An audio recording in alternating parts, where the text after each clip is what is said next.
Please welcome Kirk Whalum. Thank you. Thank you very much. It's good to be here. And I'll just start out and do a little, maybe an improvisation, sort of an impromptu piece. We'll just name it after we do it, and we'll do all the rights and copyrights and publish it and all of that, or not. But do me a favor and mute this while I play, then I'll talk. I'll end up playing a song, but I'll start off with an improvisation. And whoever can name the song gets free tickets to Jazz Fest from him.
That was nice.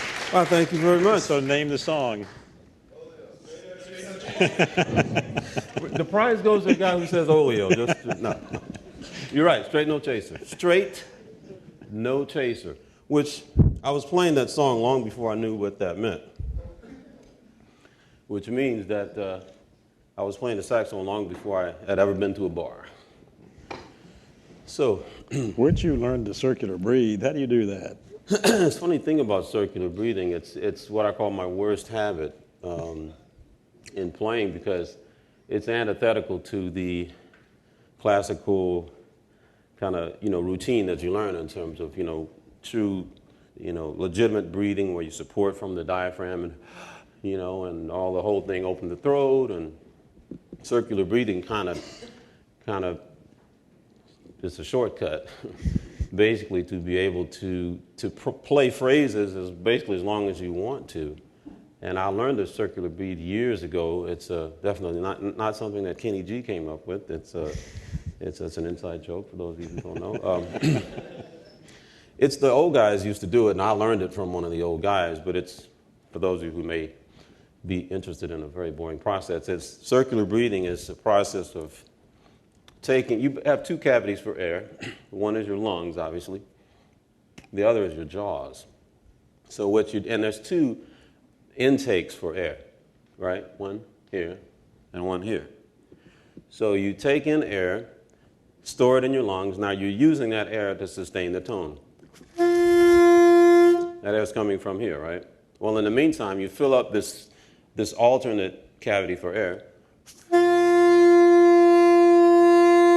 So now there's air coming through the horn, but there's a little bit auxiliary air tank here that's stored. And as you run out of air, you do a little switch where you take a little air in to the big tank through your nose, but you use this to sustain the tone while you snatch that little breath of air. In other words, this is the guy that sort of saves the day while you take a breath. If you're good at it, people can't tell unless they're really looking.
That's great.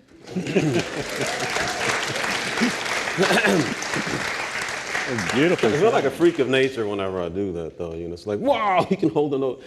The thing is that, as you know, with technique on an instrument, be it singing or playing an instrument, there's ways to sort of dazzle the public and not necessarily have the substance. So I've always been afraid of circular breathing, as being, wait a minute, boy, that guy's incredible. Oh, yeah, what'd he do, man? He held a note for 20 minutes. And I go, well, but does he have any technique? Can he actually play? I don't know, but man, he can hold a note for 20 minutes. That's all I care about, So I think, American Idol is a good example of, if you can just dazzle folks there for a minute, then, it's easy to sort of take the spotlight off of the real thing, which is substance. Yeah. Well, you've been doing this for a long time, Kurt. I mean, so can you talk? Most of the students in this room are associated in the music business program, so they're going to be in the support structure for artists. There are some artists and musicians here too. How do you keep a career going for that period of time? 36 years is a long time to sustain a career. Yeah, that's a really good question, and I'm still looking for the answer to that. But honestly, I heard it once said by George Bohannon, who was a great trombone player. that the life of a musician is a life of faith. Now, I happen to be a believer in Jesus Christ, so I'm a man of faith, but he said even if you're not, it's still a life of faith, because it's basically faith in this gift that you have, even if you don't call it a gift. It's that gift that's going to ultimately pave the way for you to make a living. So at the end of the day, you can say, well, I'll get something to fall back on. And that, may or may not be a smart thing to do, because if you spend a lot of time falling back or preparing to fall back, guess what? You just might.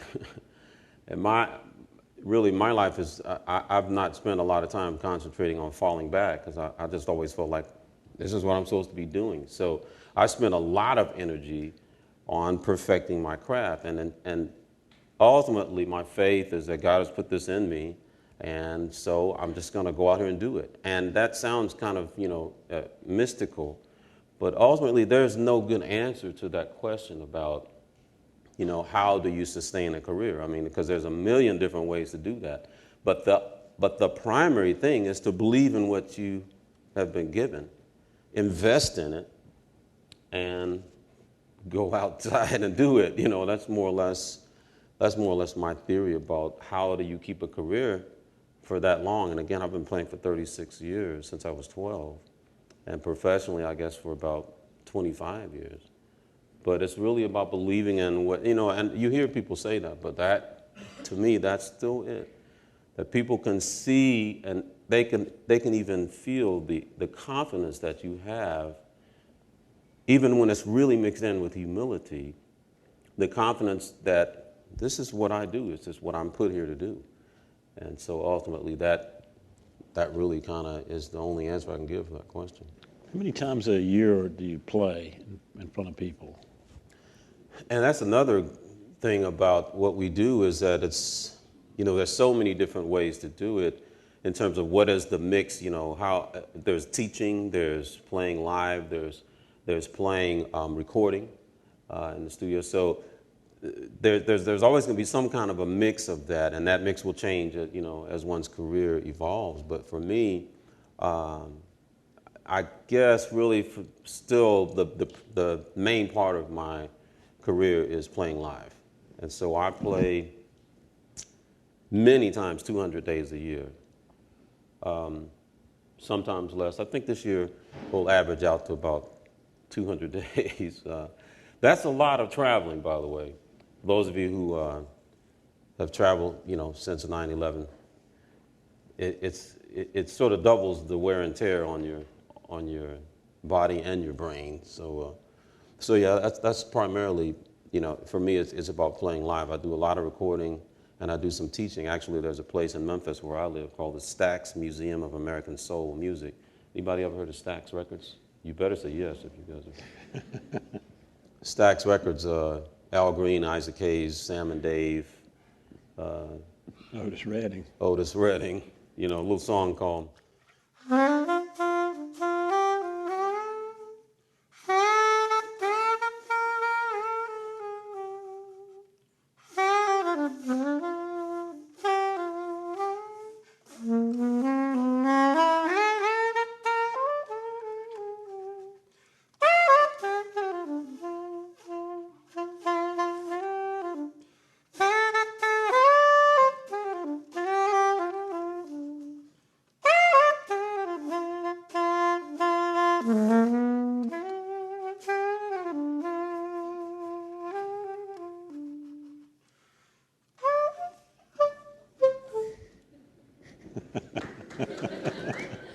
Yeah, exactly. Very nice, very. I just want to make sure I was in the right place. It's amazing. You seem to be just talking through your instrument. It's not like you're manipulating a piece of metal. It's just a communication for you. It really is. Is that is. how you think of it? It really is. And ultimately, that is what we are all doing. That's the business we're all in. We may not ever get a job for a Sprint or AT&T or whatever, but we're all in the communication business.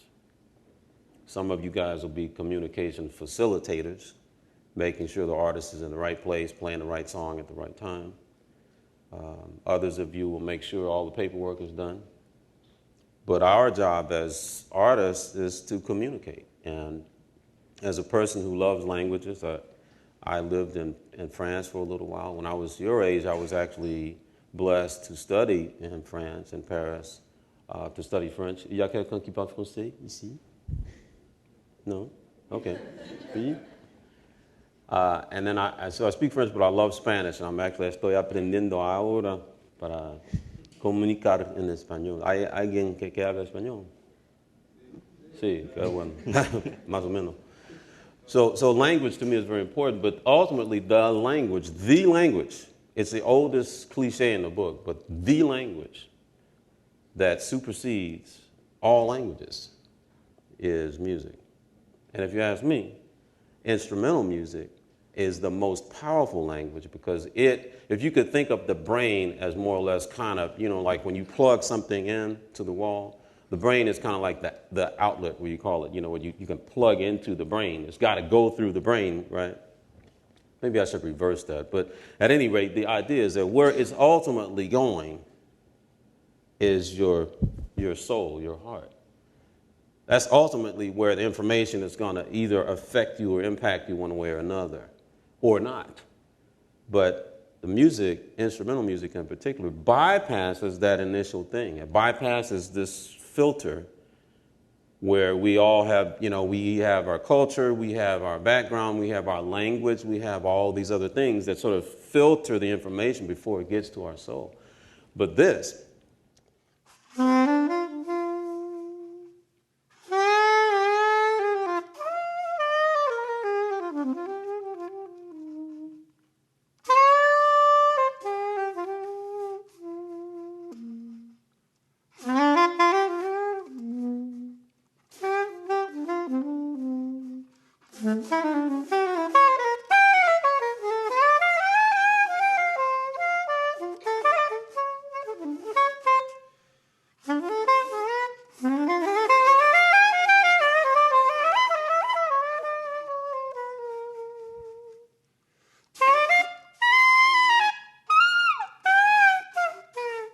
see, like that stuff there it goes right past the brain. You don't have to figure that out. You sort of feel that. And so ultimately, that's what we do is we communicate. That's why it's the great paradox. Like, the more you study music, like science, the more you study, God is incredible because he put all these things together and now we are trying to figure it out. Music is like that too, to where the more you study, and you should, I've studied and still practice a lot of classical etudes. I do a lot of technical exercises. Every day I'm working on something. But the more you learn, the more you realize you really don't know anything because still the guy down there that I heard on Canal Street with his guitar, and like he's got gold teeth and like, that bad time, on life, he can play that something that totally communicates. Again, that's the operative word. It communicates more effectively, arguably, than all of your, Prokofiev and Tchaikovsky and all that. I mean, I love it all, but the idea is that it's really all valid because it's all about what? Communication, right? Well, a practical question. How do you get to these 200 gigs? You have a manager, obviously, and a booking agent. Do you have an infrastructure of support? I do. Starting with the booking agency, there are some really good ones out there. The one we work with most often is Variety Artists, and that's in San Luis Obispo, California. And the really good agencies, either they're huge and they have departments that really specialize in the particular kind of music that you play or sort of general area, or they're small enough like this one to where all they do is that kind of music. So they know everybody on the planet who books acts that want to hear contemporary jazz or whatever you call it. Sometimes they call our music smooth jazz. It sort of kind of bugs me. But, everybody who wants to, vendors who want to buy that kind of music, well, this company has a list, a master list of all those people. So that company keeps me pretty busy. The agent, for a fee, of course. My management, I have personal well, let me back up. I have business management, which more or less is kind of like a glorified accounting firm. Depends. Businessman. Sometimes the lines get a little blurred, and there are many times when there's one guy doing all of this. But the business management for a slightly less fee will basically make sure the IRS doesn't come looking for you and take that lovely car that you saved to buy. They are the ones that they manage your business. They make sure that all the I's are dotted and T's are crossed when it comes to the business of what you do. And I say specifically the finances of what you do.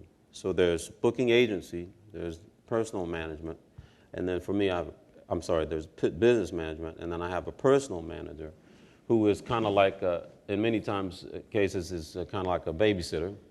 I hate to admit it, but those of us who are on the right brain side tend to be, I say we're just focused. We have so much going on in here that's artistic that, some would say we're a little flighty. See, I would beg to differ. We're not, but no. But so a personal manager deals with that. He deals with really every single aspect of what you do, dealing with negotiating with record companies, negotiating with booking agencies, dealing with business management, logistics. My personal manager is a genius of logistics. He's kind of a micromanaging guy. That's sort of his forte, is micromanagement. Like, the itinerary is going to be flawless. When I have an itinerary here that told me that I need to be here today at 5 o'clock, and I knew what I had. Alexandra, but not Alexandria, but Alexandra. I had Alexandra's telephone number. I knew exactly what time to be downstairs at the hotel. He just gives me as many details as possible. That way, we can curb I'm on the artistic side, the creative side. So there are times when he needs me not to be creative. So he has those lovely itineraries. So that's the kind of thing that a personal manager does. So you have a good support team. Great support team. I mentioned my wife. My wife is actually, she rides herd on all of that. And I'm really blessed to have a great wife, but also someone who, she doesn't work outside the home. And we've always, for these many years, we've thought about, with raising kids. One of whom, his name is Corey, she goes to a school called Loyola in New Orleans. But my wife, really, I'm grateful that she is on my team, because I can't imagine trying to do this without someone like her. Even if you got all those pieces in place, ultimately it's a challenge because those things are going to overlap, and you need somebody there to go, hey, you're doing a podcast, and if you don't do it, it's going to be later. I do a podcast called The Bible in Your Ear, and it's something that I'm just reading through the Bible. And people who perhaps will never pick up a Bible, they can just listen to my podcast and go, whoa, I didn't know that was in the Bible. So that's one of the things I do. My wife helps me to stay on target. I have a chat room I do on Tuesdays. People just come and sort of ask questions like this. And I type really fast, so my wife makes sure, she told me that today, she said, remember the chat room tomorrow. So there's lots of things that she does. So really, if you analyze, what my team is, definitely she's a big part of it. That's my wife back there. Hi, Ruby. Just wave at people. Ruby, that's Ruby. I was going to ask you if she traveled with you. Now that our children are in college, the last one went to Full Sail. Some of you may have been interested in that school down in Florida. He's studying film, but a lot of music engineers come out of that school. Mm-hmm. But last one's gone, so yeah, we get to travel a lot more. In fact, we're headed out to, Marcus Miller is a good buddy of mine, those of you who may be familiar with Marcus, and he's doing a jazz cruise that basically, it's called the North Sea Jazz Cruise. So the cruise will go and kind of hang out in Scandinavia and the Mediterranean, whatever, and then it'll end up in Rotterdam, which is where the North Sea Jazz Festival is, and we'll participate in that festival. And the people basically who are on the ship, they'll hang out. It's like their hotel is the ship. And then they'll go to the jazz festival, and then they'll get back on the ship and come back. That'll be fun, huh? Yeah. So anyway, she'll do that with me. She picks and chooses, the fun stuff. You know, today in the intro, we were talking about ethical responsibilities amongst the parties in the music industry. Do you feel yourself of having ethical responsibilities to your audience? I really do, man. I consider, and by the way, make sure I don't talk too long because I want to make sure you guys, if anybody has any questions to ask me, I want to make sure we have room for that. But we do have a tremendous, well, first of all, spiritual responsibility, I believe, to the audience because, someone hands you, $1 billion and they say, you have to spend this in a way that really lifts people up and really, you kind of want to know, well, what do you want me to do with this? Because, you gave it to me. And so that's kind of the way I look at my music is that God gave it to me, so I want to know, what do you want me to do with it? And that responsibility kind of is to him, but it's ultimately to the people. And I think of, there's a musician in Nigeria, and I don't even know his name. Maybe nobody does, but he's blind, and he has never made a record, never done a paying concert or whatever. But he gets up every morning, this blind man, he has like 10 children. He wakes up every morning, he goes to the marketplace, the center of town, and he plays. He plays this instrument and sings for the people. And then he comes home, and the people, give him money, and that's how he makes his living. And I think about him a lot because I'm like, that's really it. That at the end of the day, all the business that you guys are learning, the infrastructure, all the technology, all the technique, all of that, at the end of the day, it's about what that guy is doing. He is a servant of the people. Now, how many artists do you think of who that word just jumps out? Servant, not a lot, because really I think it's kind of flipped around to where artists feel like somehow, they're special in the sense that they need to be served all the time. But it's really not that. And when you hear, for instance, a Bonnie Raitt, somebody that I really consider to be, a servant of the people, it washes over you in a different way.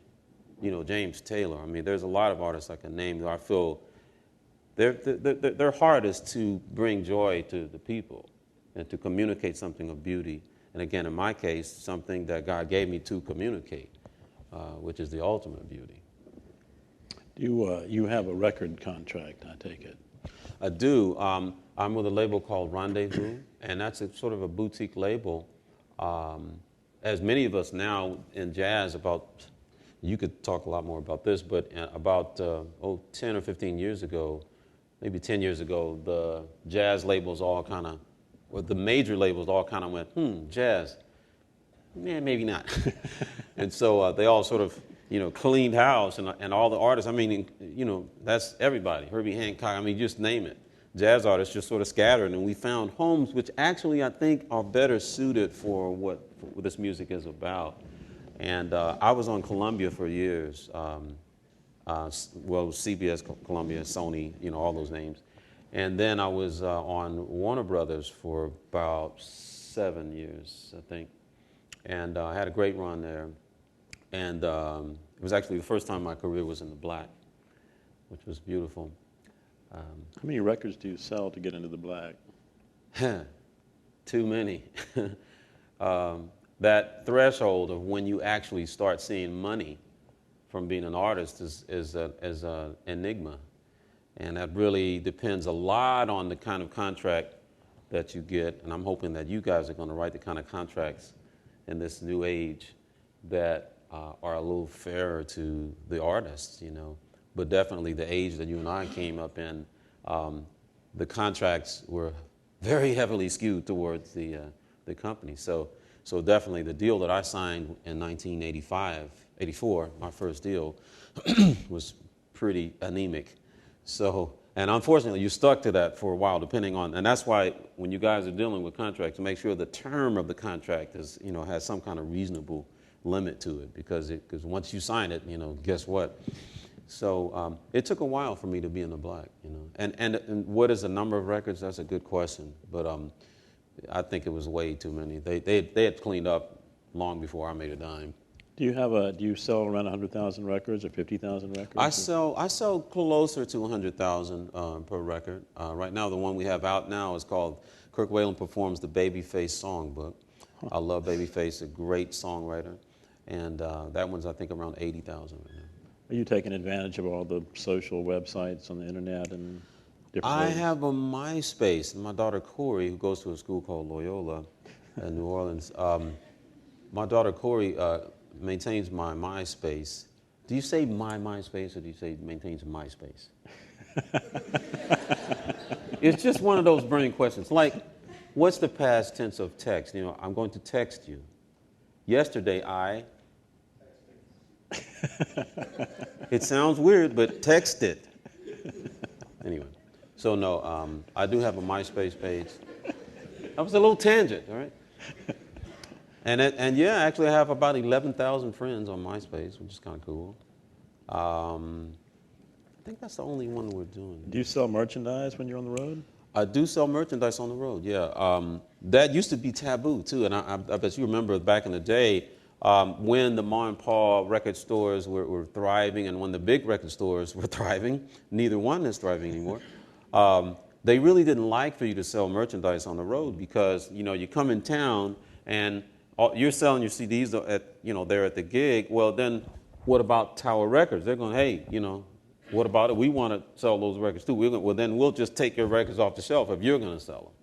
So that was just the whole thing that was going on. But gratefully now we sort of do everything, you know, because more or less you buy records from your company and you sell them and you make a little retail off of those. And the company does good, you do good, etc.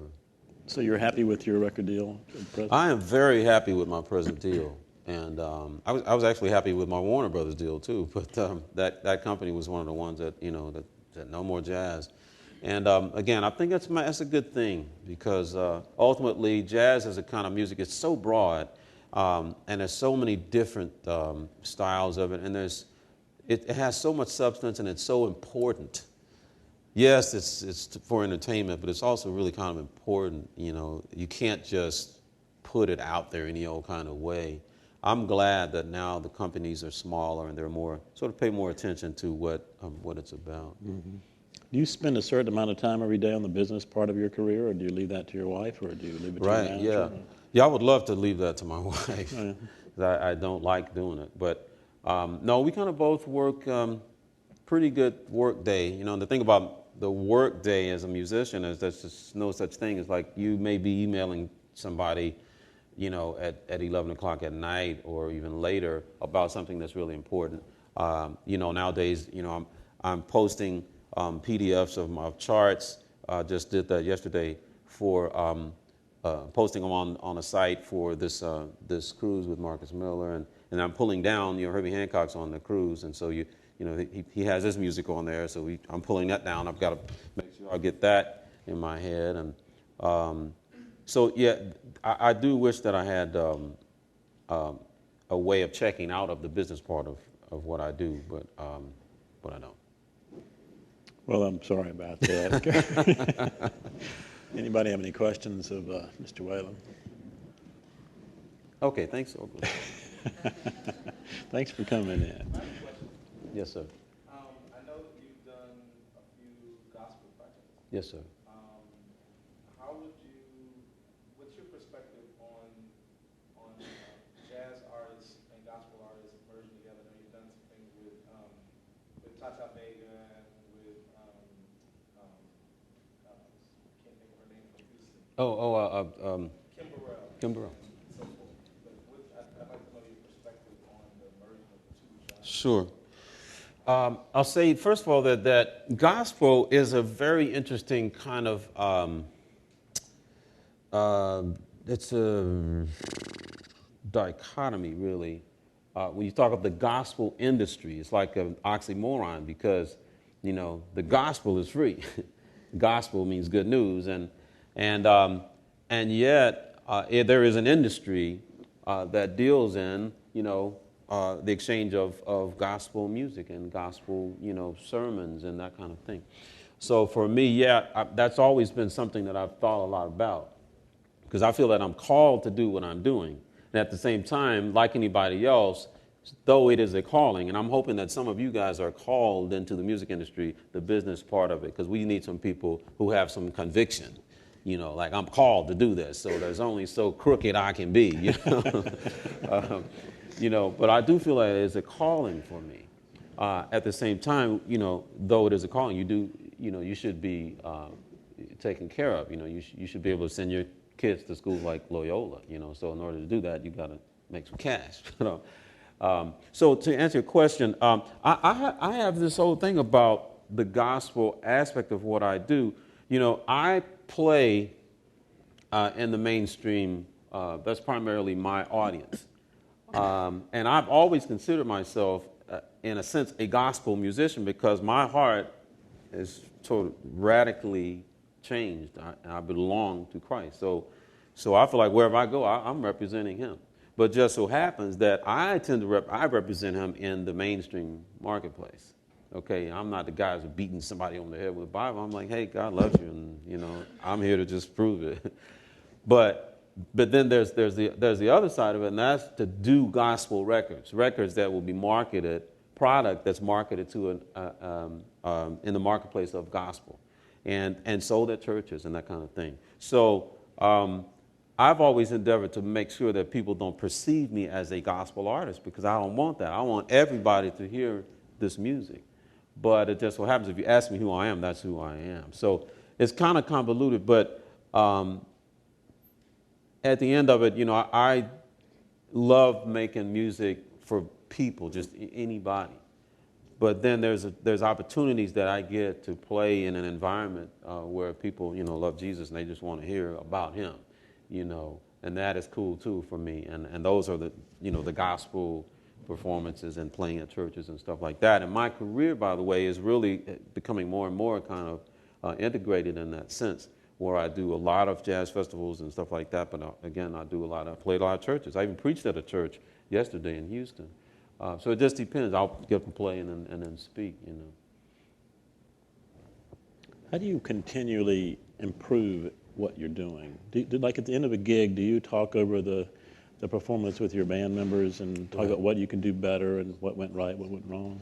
Yeah, I don't tend to do that as much. I mean, yeah, we do. I think a lot of that is, if you got the right musicians, this is just my way of looking at it, they kind of know at the end of the set, what was sort of screwed up, You don't really have to beat them in the head.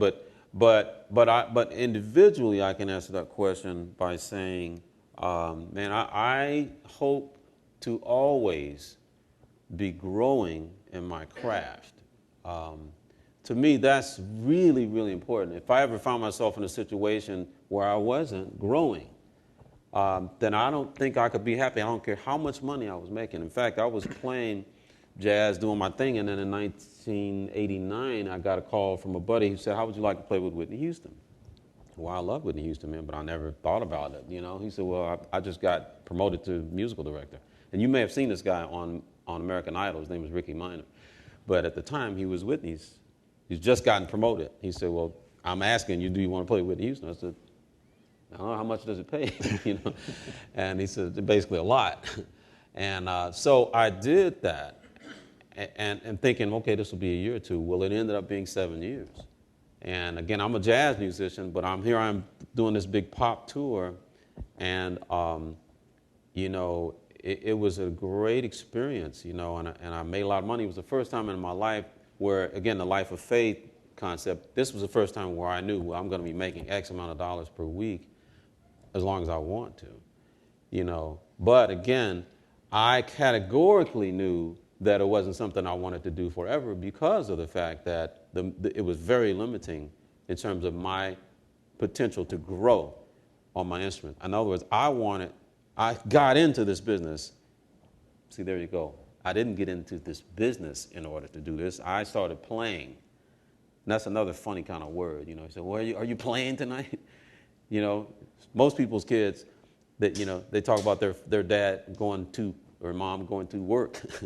And they asked my daughter, said, where's your dad going to play? So it's like playing where it's work, but I'm playing. I lost my point. Where was I going? I lost your point too. Yeah. No, no, it was about improving. Oh, improving. Yeah. So I knew right away that this wasn't something that I was gonna want to do forever, because I was not gonna be growing, and that to me was vital, because I started out because I wanted to be good. I heard this guy named Hank Crawford, and then I heard this guy named John Coltrane, and I heard, you can go all down the line, Gene Ammons and Sonny Stitt and Sonny Rollins, and I heard these guys, and I'm like, I want to play like that. Michael Brecker, who just passed away, he's somebody you hear, you go, I want to be able to do that. So to do that, you have to, guess what, work a lot at it.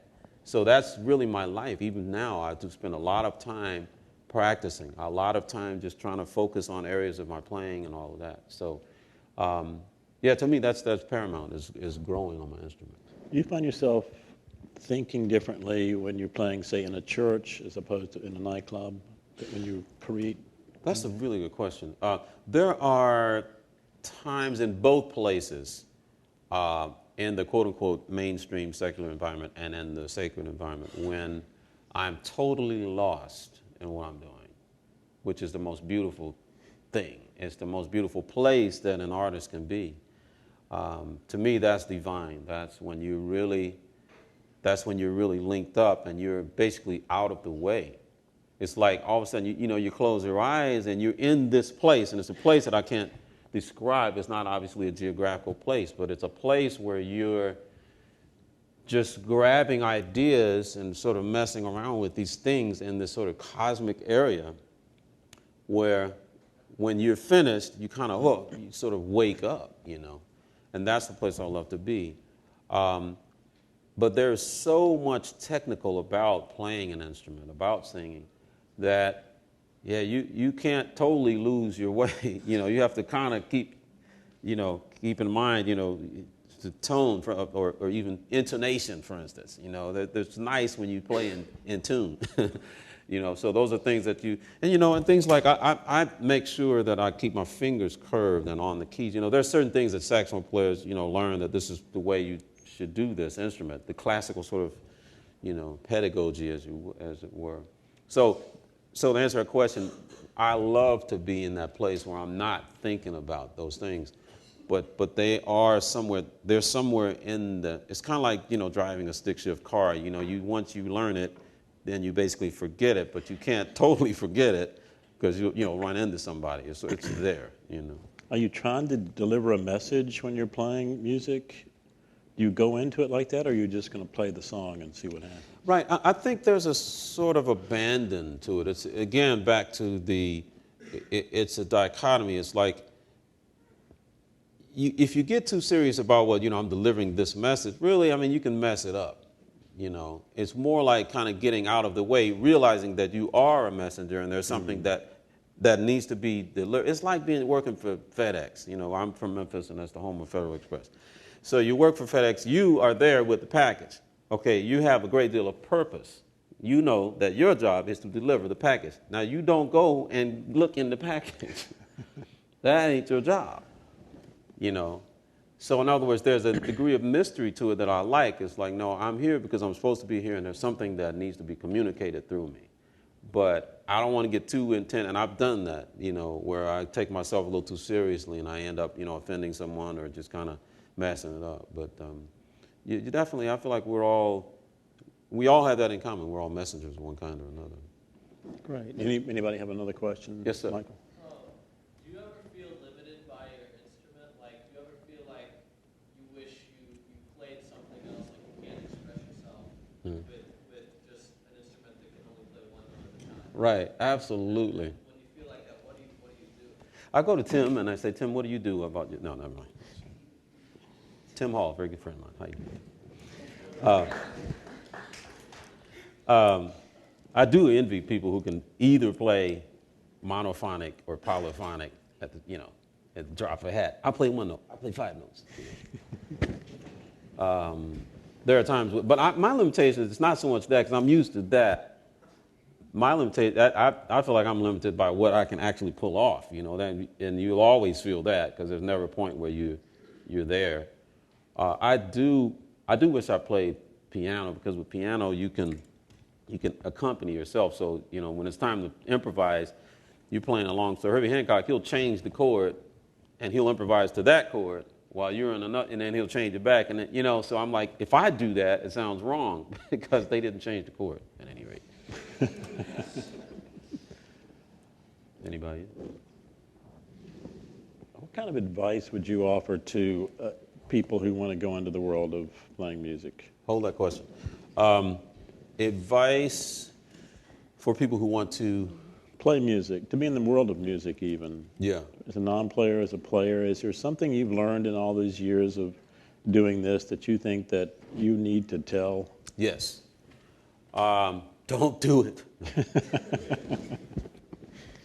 Seriously, don't do it unless you really are called to do it. I guess more seriously, I really believe that there's a scripture that says that he was faithful in little, God will make you ruler over much, or basically put more in your hand. It's like you invest your money well, then people will want to give you more money to invest type thing. Well, I believe that, and that's really how I got discovered in this business. And that quick story is that I was playing, my band was playing there in the Houston area. Anybody from Texas? Texas in the house. Tim is from Houston, that's right.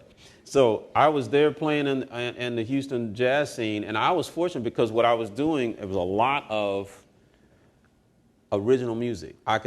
We could play jazz covers, whatever, but I was writing constantly, so it was a great workshop for me. So there I am playing, and with my own band. So we did a lot of rehearsing, and we work in new songs, and we tried to make sure. Basically, when I walked in that club, when I was on that stage, if it was 15 people or it was 150, I wanted those people to remember that. I was very serious about that one set right there. I put my heart and soul into that set, and it was in that context that I was discovered. In other words, people say, well, how do I get a big break? Well, you send cards to this one and you internet and you MySpace and you get in people's face and you send them your CDs and all of that. But to me, that's all sort of incidental. How you get discovered is you're doing your thing very well. That's how you get discovered. You're doing your thing very, very well, and somebody is going to hear you. That's just how it goes. It's not a mystery, because all the networking and stuff to me is kind of like weird, It's like, hi, I'm Kirk Whalum. I play saxophone. How do you like me so far? No, it's really about God giving you a gift, you taking that gift and developing it and really being on point at every given point. If it's a big opportunity, if it's a small opportunity, it doesn't matter. You're doing it in such a way that you're ultimately going to get promoted. That's just the way I believe it. Would you play something for us to close out the... My pleasure. You had a quick question over there or no? You got to be fast. Okay.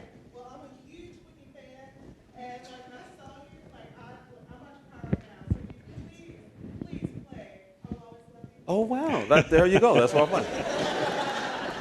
A quick story. When I recorded that song with Whitney Houston, it was because she insisted that her band play on The Bodyguard. They say, oh, Whitney, David Foster, big producer, no, we're going to get a studio band, and we're going to make the track. We'll have the track there, and you can just pantomime to the track, and then we'll dub you in later, and this is just how we do it in the industry. They say, she's a diva. She doesn't know what she's talking about. And, no, we'll just blah, blah. She said, well, that's a big song. I really want my band there. They're like, please, So they went back and forth, and she finally said, you know what? You're right, David. You should get a studio band and also get a singer. Because if I sing it, my band is going to play.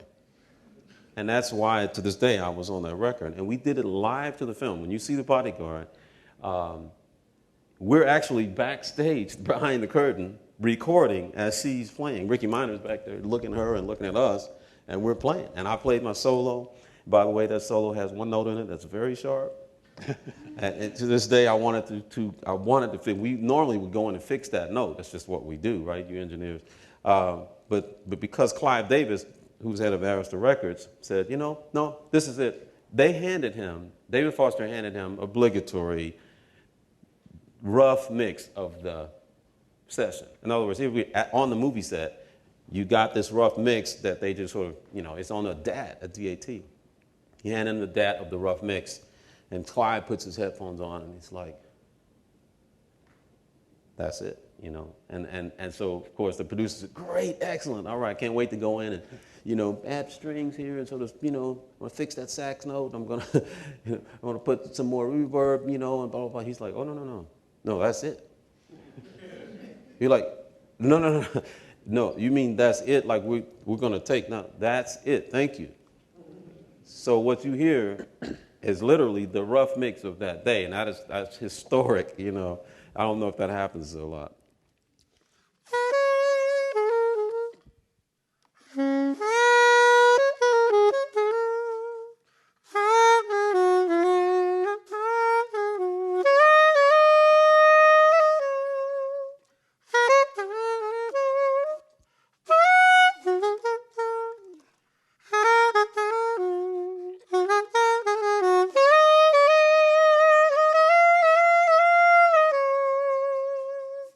And by the way, I practiced with my tuner a lot. After that experience, I got a lot more serious about practicing with my tuner.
Thanks, man. Thank you very much.